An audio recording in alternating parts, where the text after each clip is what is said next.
Nabi Shallallahu Alaihi Wasallam dalam hadisnya bersabda, innamal a'malu binniyat. Sesungguhnya setiap amal itu tergantung daripada niatnya. Wa innamal likulli imri'in ma nawa, dan seseorang itu akan mendapatkan sesuai dengan apa yang ia niatkan. Dari hadis ini kita bisa mengetahui tentang pentingnya sebuah niat. Karena amal perbuatan manusia itu tergantung daripada niatnya. Dan niat yang membedakan antara suatu amal ibadah dengan perbuatan biasa yang tidak termasuk daripada amal ibadah.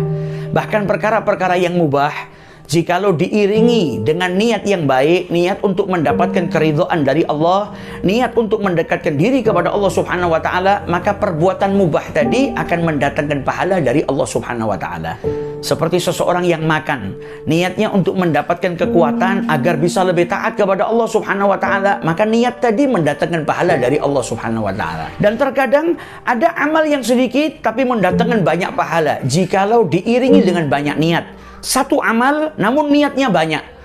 Seperti seseorang yang mungkin masuk ke dalam masjid, kemudian dia melaksanakan sholat. Selesai sholat dia tidak ingin beranjak dari masjid, dia duduk di masjid.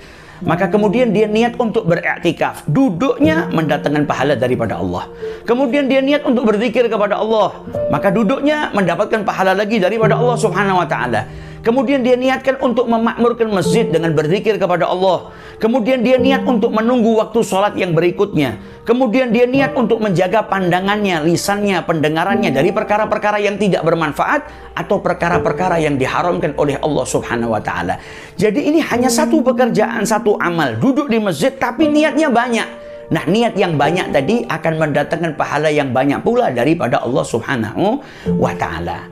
Kemudian dalam hadis ini, selain Nabi mengajarkan kepada kita tentang pentingnya sebuah niat, beliau juga mengajarkan kepada kita untuk tidak beramal, melakukan suatu amalan kecuali semata-mata karena Allah, yaitu ikhlas lillahi ta'ala.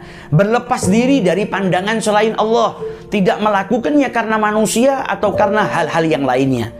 Beliau katakan, faman kanat hijratuhu ilallahi wa rasulihi, dan barang siapa yang dalam hijrahnya semata-mata karena Allah dan Rasulnya, fa hijratuhu ilallahi wa rasulihi, maka hijrahnya untuk Allah dan Rasulnya, akan mendapatkan keridhaan daripada Allah dan mendapatkan pahala yang berlimpah yang Allah berikan bagi mereka yang berhijrah semata-mata karena Allah dan Rasulnya. Dahulu di zaman Rasul Shallallahu Alaihi Wasallam, para sahabat dan Nabi Muhammad SAW banyak sekali mendapatkan perlakuan buruk daripada orang-orang kafir Quraisy, sehingga akhirnya turun perintah Allah untuk berhijrah. Nah, perjalanan hijrah ini bukan perkara yang mudah. Hijrah ini bukan seperti kita di zaman ini yang mungkin pindah dari satu kota ke kota yang lain karena pekerjaan atau karena perkara-perkara yang lain. Namun saat itu para sahabat Rasul SAW sedang membuktikan cintanya kepada Allah dan Rasulnya. Mereka ketika berhijrah meninggalkan tanah kelahiran, kecintaan mereka. Mereka meninggalkan sanak kerabat, famili, meninggalkan harta mereka, meninggalkan tempat tinggal yang telah mereka miliki, semata-mata untuk mendapatkan keridhaan daripada Allah Subhanahu wa Ta'ala. Bahkan dalam riwayat disebutkan ada sahabat Nabi yang memiliki harta yang berlimpah, namun ketika hendak berhijrah dihadang oleh orang-orang kafir Quraisy, dan akhirnya dia berikan semua hartanya asal ia diizinkan untuk berhijrah ke Madinah. Sehingga tidak sampai ke kota Madinah kecuali ia hanya memiliki beberapa helai pakaian yang ia pakai yang melekat di dalam tubuhnya. Rela kehilangan apapun yang ia miliki untuk Allah dan Rasulnya. Jadi hijrah adalah pengorbanan dari para sahabat Nabi Muhammad untuk membuktikan cintanya kepada Allah dan Rasulnya. Maka mereka yang berhijrah niatnya semata-mata karena Allah dan Rasulnya mendapatkan keberkahan, mendapatkan pahala yang berlimpah serta keridhaan daripada Allah Subhanahu wa Ta'ala. Sebaliknya Nabi jelaskan, waman kanat hijratuhu lidunya yusibuha, dan barang siapa yang dalam hijrahnya niatnya karena perkara dunia, sesuatu daripada dunia yang ia harapkan, yang ia ingin dapatkan, au imra'atin yankihuha, atau karena seorang wanita yang hendak ia nikahi, maka dia tidak mendapatkan pahala yang besar yang Allah berikan kepada mereka yang hijrahnya karena Allah dan Rasulnya. Ia hanya mendapatkan sesuai dengan keinginannya, dunia atau wanita yang hendak ia nikahi. Maka dari hadis ini hendaknya kita belajar tidak melakukan suatu amalan kecuali dengan niat yang baik. Bahkan dalam perkara-perkara mubah, makan, minum, beristirahat, mandi dan lain sebagainya, Iringi dengan apa? Niat yang baik agar menjadikan amal kita diberkahi oleh Allah dan mendatangkan pahala daripada Allah Subhanahu wa taala. Dan ketika melakukan suatu amalan, maka kita niatkan melakukannya semata-mata karena Allah Subhanahu wa taala. Dan orang yang ikhlas itu biasanya menyembunyikan kebaikannya sebagaimana dia menyembunyikan keburukannya, bukan mengumbar kebaikannya atau kemudian memberitahukan kepada orang lain tentang kebaikannya atau melakukan sesuatunya karena manusia.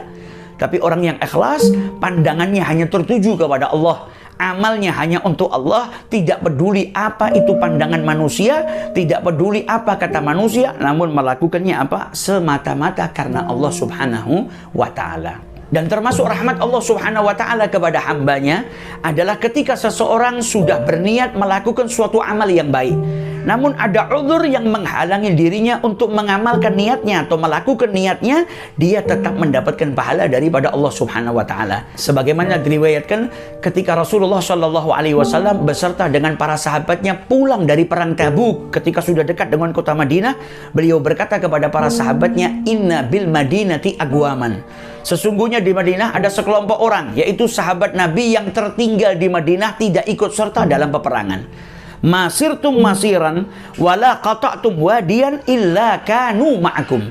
Kalian itu tidak melewati suatu jalan atau melewati sebuah lembah kecuali mereka yang tertinggal di kota Madinah itu bersama dengan kalian, yaitu mendapatkan pahala sebagaimana pahala para sahabat yang ikut serta berperang di jalan Allah Subhanahu wa ta'ala. Sampai dikatakan oleh Rasulullah, kalian tidak melewati suatu jalan. Jadi pahalanya bukan hanya satu, tapi semua pahala yang didapatkan oleh orang yang berjuang di jalan Allah, mulai dari keluarnya dari rumah sampai kembali ke rumah, itu sahabat yang tertinggal di Madinah mendapatkan pahala yang sama seperti mereka. Sampai para sahabat itu bertanya kepada Nabi Muhammad, "Wahum bil Madinah." Sedangkan mereka di Madinah ya Rasulullah. "Wahum bil Madinah," kata Rasul sallallahu alaihi wasallam. Dalam riwayat Al-Bukhari dan Imam Ahmad, Nabi SAW menjelaskan kepada para sahabatnya, habasahumul udzur. Mereka tidak keluar karena ada udzur yang menimpa diri mereka. Dalam riwayat Imam Muslim disebutkan habasahumul marad, mereka tidak keluar karena sedang sakit. Jadi mereka sudah punya niat untuk ikut serta berperang di jalan Allah, namun ada udzur yang menimpa diri mereka yang menjadikan mereka tidak bisa melakukan apa yang mereka niatkan. Namun Allah Subhanahu wa ta'ala tetap memberikan pahala kepada mereka. Oleh karena itu, ini pelajaran penting bagi kita. Jangan sampai kita tidak memperbanyak niat. Perbanyak niat dan kita berusaha untuk melakukan apa yang kita niatkan.